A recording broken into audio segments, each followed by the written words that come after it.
Hey, what's going on, everybody? It's Jeff Trevarthen, Jeff the Mortgage Pro. Thanks so much for watching my channel. I really appreciate it. I've got a new one today for you that is kind of a cool product, and it works especially well on larger transactions, it seems.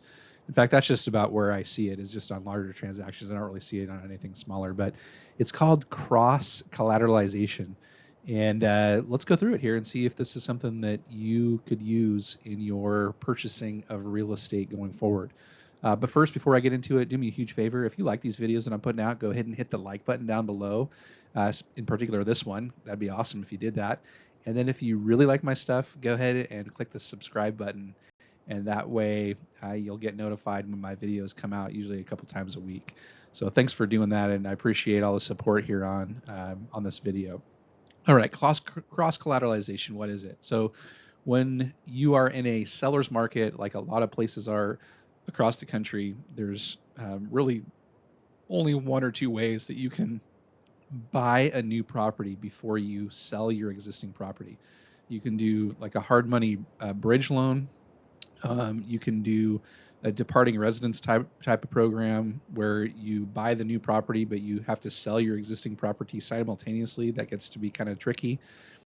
Or you can use this cross collateralization method if it's a suitable scenario for you.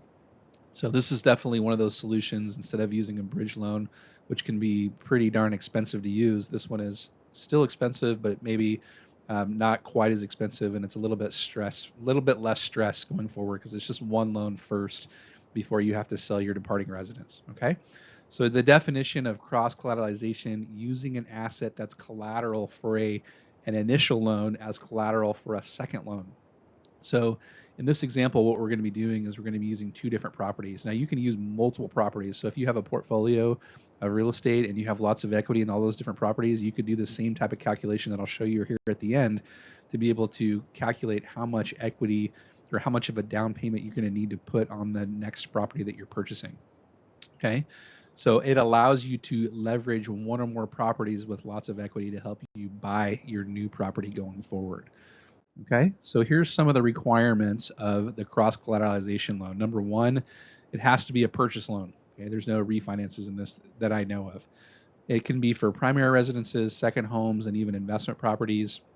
This is for ARM transactions only. There's no fixed products for these particular types of loans, just because they're designed to be somewhat short-term financing so that you can bridge the gap from one property to the next, and use that equity that you have to be able to get your next property.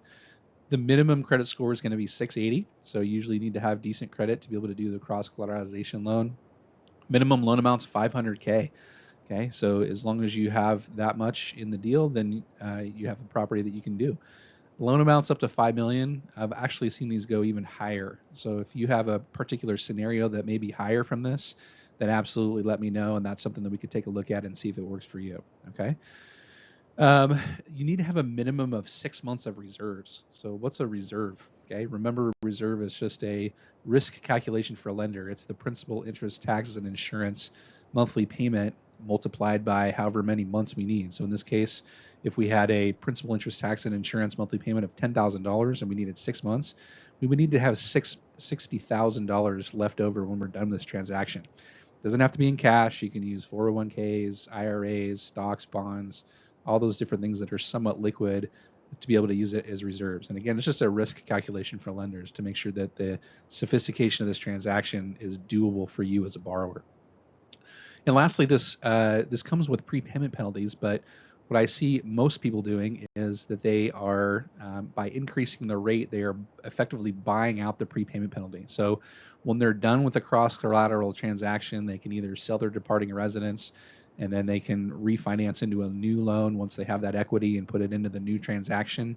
And it seems to work out pretty good that way. If you don't think that you're going to do that, then don't worry about paying off the prepayment penalty, because it won't matter that you're going to keep this loan for a year or two. Okay, so just so you know, this one does have a prepayment penalty on it going forward. Okay. Here's the calculation for the cross collateralization transaction. So what we're going to do, we're going to use, in this example, I'll show you here on the next slide, we're just going to use two different properties. And like I said earlier, you can use multiple properties for this. So if you have like 2, 3, 4, 5 properties that you have lots of equity in and you want to use that as collateral for the new property, you can absolutely do that. But for the sake of trying to do an easy calculation, we're just going to use two properties in this instance. So what you're going to do is you're going to add the values of the departing residence and the new purchase residence that you're going to buy. Okay, and then you're going to multiply that number by 0.6.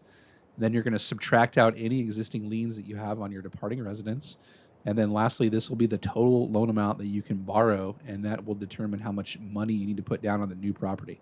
In some instances, this could actually work out so that you don't have to put any money down on the new property, depending on what the values are, what the current loan amounts are, and things like that. So believe it or not, you could have 100% financing using a cross collateralization type of a transaction. But again, the numbers just depend. All right, here's an example for us. Let's say in this example, our departing residence is $500,000 and our existing loan is a $2 million value on that departing property. And our new property has a $3 million value. So what we're going to do, we're going to add the values together. So 2 million plus 3 million gives us a $5 million value. Okay, we've just added both of those property values together to get 5 million. Then we're going to take 5 million and multiply that by 0.6. So when we do that, we get $3 million. And then we have to subtract out the existing liens, remember? So we're going to take 3 million minus 500,000, and that gives us $2.5 million. Now that means that when we are buying this next property, we can borrow $2.5 million of cross collateralized loan, and we have to put a down payment to buy this new property at $3 million of $500,000 down. Now that's a 83.3% loan to value ratio, and you're not going to find much jumbo financing that's going to be able to accommodate that for you going forward. Now, of course, you still need to qualify for this loan with the acceptable debt ratios, reserves, and credit, and things of that nature. So you still have to qualify for this loan, but this is a great case study example of how you can actually do a cross collateralization transaction to help you buy your next property as long as you have enough equity. Okay, if you guys have any questions at all about cross collateralization loans, make sure you reach out to me. I'd love to be the one that helps you out, and hopefully we can get this done together. I'm going to drop a link down below in my calendar here, and you guys can click on that. You can go ahead and schedule an appointment with me if you want to talk about cross collateralization or any other type of mortgage that you're interested for that matter. I would love to chat with you about this. And thanks so much for watching, and I'll see you again on the next show. Have a good day.